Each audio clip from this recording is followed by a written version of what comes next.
palavra, deputado Pedro Cunha Lima. 15 minutos, deputado.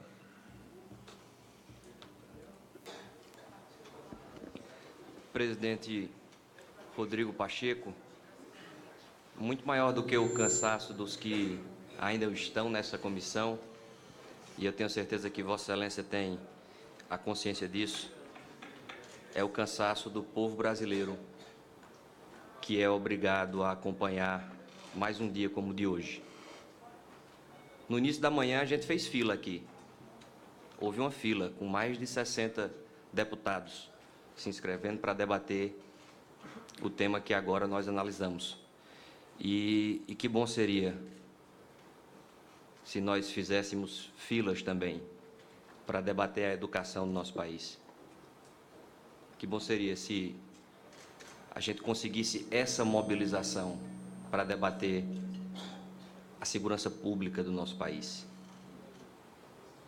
E o cidadão brasileiro vai cansando cada vez mais com essa pauta que se encerra nela mesma, com essa pauta que se encerra em uma bolha entre nós mesmos, e a agenda do nosso país vai ficando para depois. E o futuro do nosso país vai ficando para depois. Porque muito mais do que tirar um presidente e colocar outro, até porque isso a gente já fez, muito mais do que tirar Maria e colocar José, tirar João e colocar Teresa, o cidadão brasileiro exige, cobra uma mudança real de postura e de funcionamento. Se engana quem acha que interessa saber se um ministro de Estado é do PP, PMDB, PSDB, PV, PTB, PCdoB, PSOL. Isso não importa a ninguém. O que o cidadão brasileiro quer saber é se existe vaga na creche. E se o filho que sai de casa vai voltar para casa sem tomar uma bala perdida. E isso está esgotando o juízo do nosso cidadão brasileiro. Então, senhor presidente, é preciso ter uma dimensão não só desse instante da denúncia, que nós temos a obrigação funcional de analisar, mas também é preciso ter a exata dimensão do momento político que o Brasil vive, e é preciso assumir a responsabilidade de dar um rumo para a nossa nação. Existe uma PEC, a PEC 20 de 2015, que fala da carreira nacional do professor. Vamos falar de professor, vamos parar de falar de delação premiada para falar de professor. Existe uma PEC que a gente não consegue instalar nessa casa, a gente não consegue membro. Que bom seria se fizesse fila para que a gente conseguisse instalar a PEC 254 de 2016, que fala do custo da máquina pública. É sobre isso que as pessoas querem que a gente fale. O custo, quanto se gasta aqui e com o quê?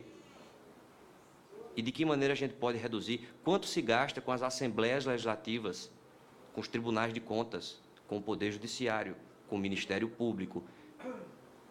E até quando a gente vai resolver parar para analisar os tantos auxílios que a elite do funcionalismo recebe até hoje?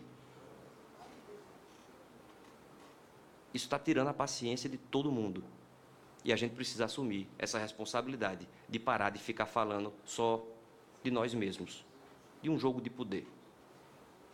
É preciso ter um olhar para o nosso país. Mas diante da obrigação que todos nós temos aqui, eu quero pontuar algumas razões. Serão 3 razões para justificar o meu voto pela a sequência da investigação. Não é um julgamento, é uma autorização para que haja uma investigação e um julgamento posterior feito. Se o Supremo decidir assim, existe ainda isso, é preciso destacar sempre, o STF não fica vinculado à nossa decisão, à nossa autorização.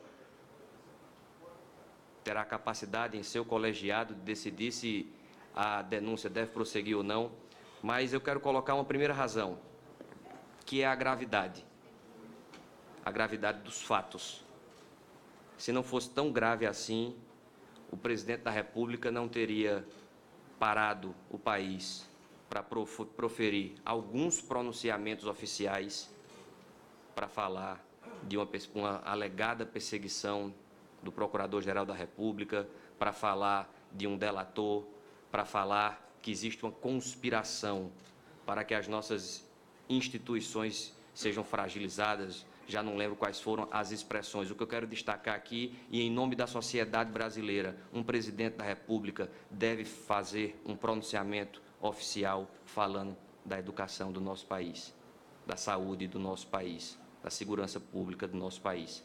E é pela gravidade da denúncia que o assunto é outro. Mais do que isso, é pela gravidade da denúncia que houve tamanha troca de membros nesta comissão. Se o governo não tivesse fragilizado, se a denúncia não fosse grave, não haveria necessidade, e isso é óbvio, isso é muito claro, de se trocar os membros desta comissão. Então, aqui a gente tem algo que, inquestionavelmente, é muito grave. E daí a minha primeira razão para justificar a sequência dessa investigação. E é tão grave que tem parado o Brasil. E isso é o que mais me incomoda, porque eu sei que é o que incomoda o cidadão brasileiro.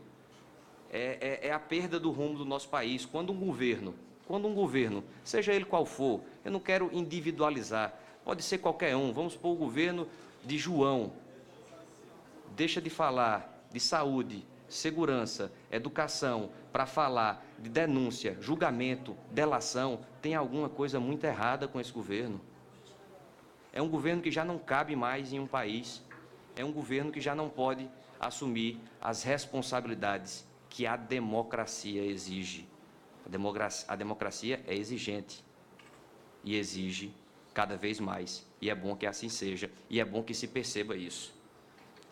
Então, finalizando esse primeiro ponto, vale refletir. É o presidente que tem servido a presidência ou é a presidência que tem servido ao presidente? Parece algo complexo, porque é algo que está, inclusive, enraizado na nossa cultura, uma distorção da trajetória do nosso Estado, de um patrimonialismo enorme que mistura o público do privado. E a gente não pode perder mais esta oportunidade de traçar uma linha. O que é público, não se pode misturar com situações privadas, situações que dizem com indivíduos. E passo para a segunda razão, talvez a mais óbvia, e a que precisa ficar mais bem posta. É preciso entender que todos nós somos iguais perante as leis. Algo dito, repetido, reiterado, precisa ser insistido, precisa ser assimilado. Não para hoje, mas para o futuro do nosso país. É preciso enfrentar a impunidade. O juiz Sérgio Moro resumiu em uma frase, citando um ditado na sua sentença de hoje, que condenou o ex-presidente Luiz Inácio Lula da Silva. Disse o juiz Sérgio Moro, citando um ditado: não importa o quão alto você esteja, ainda assim a lei estará acima de você. Todos nós somos iguais perante as leis. E muito se fala que não é possível que a gente vai afastar um presidente da República por isso. Eu quero dizer e deixar muito claro que a condição de estar no exercício da presidência é um agravante, não é um atenuante. É preciso parar de dizer isso, porque reforça o nosso patrimonialismo, reforça a nossa ideia de que as instituições são pessoas. As instituições não são pessoas. Se o presidente Michel Temer for afastado da presidência, a presidência não se acaba. Muito pelo contrário. Qualquer instituição está acima, muito acima, de qualquer indivíduo. Algo que a gente também precisa deixar muito bem posto e aproveitar a oportunidade para, de maneira pedagógica, fortalecer o engrandecimento da nossa democracia. E aí, apenas para reiterar, nessa linha da segunda razão, de que todos nós somos iguais perante as leis, apenas destacar a função da Câmara dos Deputados. apenas autorizativa, como já disse. A Constituição brasileira, presidente Rodrigo Pacheco, foi, inclusive, extremamente garantista. Existe uma imunidade formal na nossa Constituição para quem exerce a presidência da República, no artigo 86, parágrafo 4º, enorme. Tudo que ficou no passado fica congelado. Diz o parágrafo 4º, o presidente da República, na vigência de seu mandato, não será responsabilizado por atos estranhos ao exercício de suas funções. Perceba o tamanho da garantia que a Constituição entregou ao presidente da República, fazendo um único apelo. A Constituição brasileira fez um único apelo ao indivíduo que estivesse no exercício da presidência: só não faça nada enquanto presidente da República, porque o presidente da República é o símbolo de uma nação. O presidente da República se obriga com cada um de nós e com todos nós. É algo que impacta o nosso país perante o mundo, e fez esse o apelo. E, infelizmente, nós estamos nos deparando com a atual situação. Então, vale repetir um precedente do Supremo Tribunal Federal, da relatora ministra Ellen Grace, quando disse: cabe destacar que, na fase do recebimento da denúncia, o julgador que se pautar pelo princípio deve se pautar pelo princípio pro società. Assim, para o recebimento da exordial acusatória, basta a presença da prova da materialidade delitiva e dos, aqui eu quero frisar, e dos indícios suficientes da autoria. É muito difícil alguém sustentar que não há, perceba, eu não estou fazendo julgamento, não há indícios. E aí alguns dizem: o presidente da República foi pego numa armadilha. Muito mais do que enfatizar que foi uma armadilha, é preciso reconhecer que ele foi pego. Como me passava o sentimento a deputada Mara Gabrilli ontem. E isso está prejudicando o nosso país. E a gente precisa cumprir o nosso papel de autorizar uma investigação. Para finalizar, presidente, o que define e encerra a minha posição de dar prosseguimento à investigação é que esta Casa tem um papel de aferir se existe condição política de dar sequência ou não a essa investigação.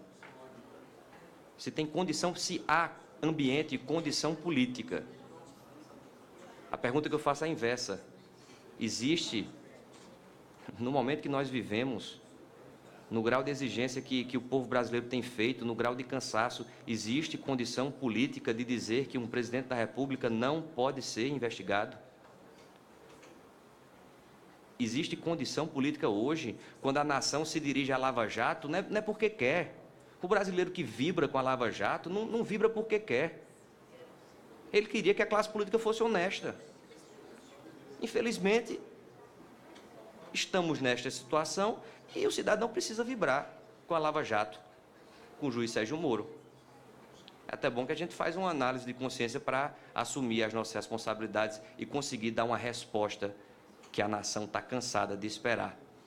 Então, tendo a convicção plena que não existe condição política de impedir uma investigação a quem quer que seja, eu coloco com muita precisão que o presidente Michel Temer, se fosse o presidente João, se fosse Maria, tem que ser investigado.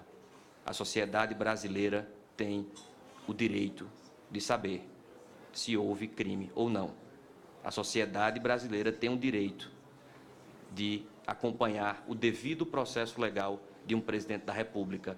Como o nome já diz, a coisa é pública e o STF saberá cumprir esse papel e nós teremos um desfecho engrandecendo novamente a nossa democracia. Agradeço ao nobre deputado Pedro Cunha Lima. Deputado Afonso Florenci. Bom, já é 1h